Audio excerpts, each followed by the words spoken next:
The swamps in the U.S. South are mysterious and dangerous places, where nature hides its secrets and mysteries.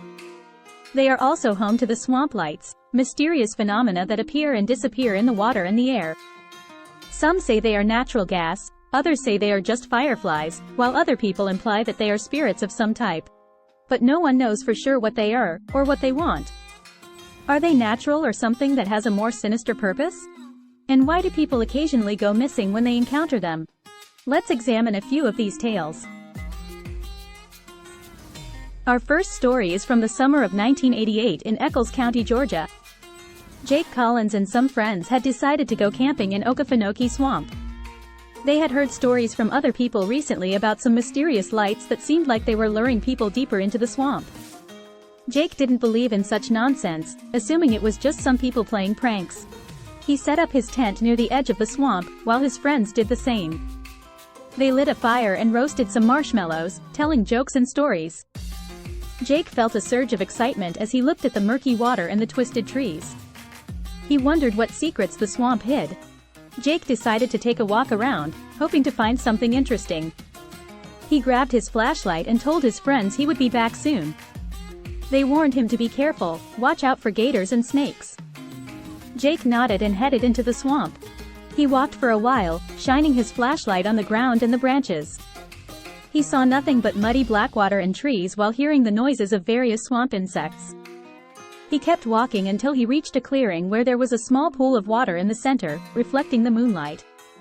He also saw something else. Something that made him gasp. There were lights floating above the water. They were small and bright, like fireflies, but bigger and more colorful. They danced and swirled in the air, creating a mesmerizing spectacle. Jake felt drawn to them. He wanted to get closer. He stepped into the water, not caring about his shoes or his pants. He walked towards the lights, feeling a strange warmth in his chest.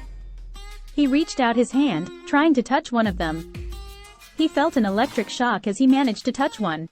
He fell to his knees, dropping his flashlight into the water. He saw the lights above him, still dancing and swirling. He realized they were not fireflies, but something else. A calm, peaceful feeling came over him as he faded into unconsciousness. Jake's friends were concerned when he wasn't in his tent the next morning. After searching around for him, they checked in at the ranger station. There was an intensive search for 2 days. Luckily, he was found, asleep in a ditch just off Highway 187. Authorities wrote it off as just another knucklehead who got drunk and passed out. But Jake insists what happened to him was real. He only had a couple of beers before setting out. And he has no memory of the missing time. Other southeastern swamps have similar tales. Here's one from 1973. One hot and humid summer day, Lisa Martin and some college friends decided to go hiking in North Carolina's Green Swamp. There was talk that access to the area would soon become more restricted because of new wildlife regulations. Legend had it that the Waccamaw Siouan tribe of Native Americans in the area had arrived on Earth in a falling star. Some say that mysterious lights still appear around the swamp from time to time. Lisa, who was majoring in biology, wanted to view the Venus flytrap plants that were native to the area. She decided to take some pictures of the swamp, hoping to capture its beauty. She took out her camera and snapped some shots of the flowers, the trees, and the animals. She saw nothing but beauty and life. She felt a bit amazed, but also eager. She wanted to see more of the swamp and left her friends to venture a bit further. Later, she recalled happening upon a small cluster of Venus flytrap plants where she snapped some photos, using her new Minolta camera. As she was swapping the lens to take some close-ups, she was blinded by an intense flash of light to her side and a foul, sulfurous smell.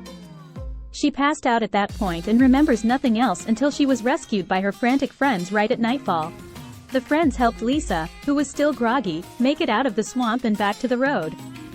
Some of them mentioned seeing some lights flashing off in the distance, but they assumed these were just lights reflected from vehicles out on the main highway. One odd thing was that all of the film Lisa had, even new unopened rolls, were overexposed and useless. How did this happen? Sometimes, the outcome of encounters with these mysterious lights don't end well.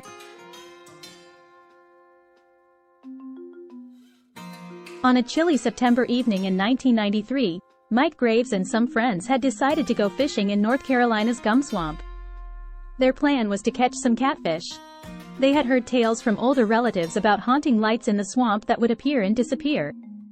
But they just assumed this was nonsense, the old folks just having fun with them. Mike and his friends loaded up his boat with fishing rods, bait, and, of course, beer. His friends later told law enforcement that they were drinking more than fishing that evening. They said Mike had probably had the most beers. He was throwing his empties in the water and acting like a jerk, making noise and scaring the fish.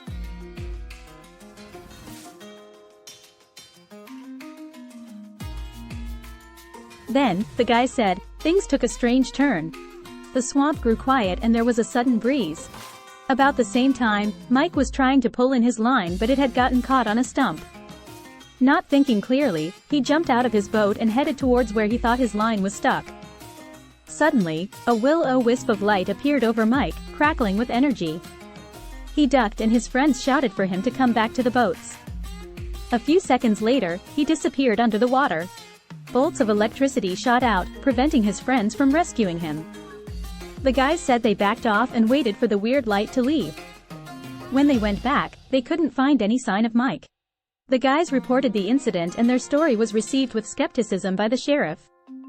But, a search was called the next morning to try and locate the lost man. In the middle of the afternoon, his body was recovered. The medical examiner ruled that the cause of death was drowning, a death by misadventure. His friends were threatened with arrest but that didn't happen. However, there was one odd footnote to the story. Some witnesses reported that Mike's body had burn marks on the head and arms.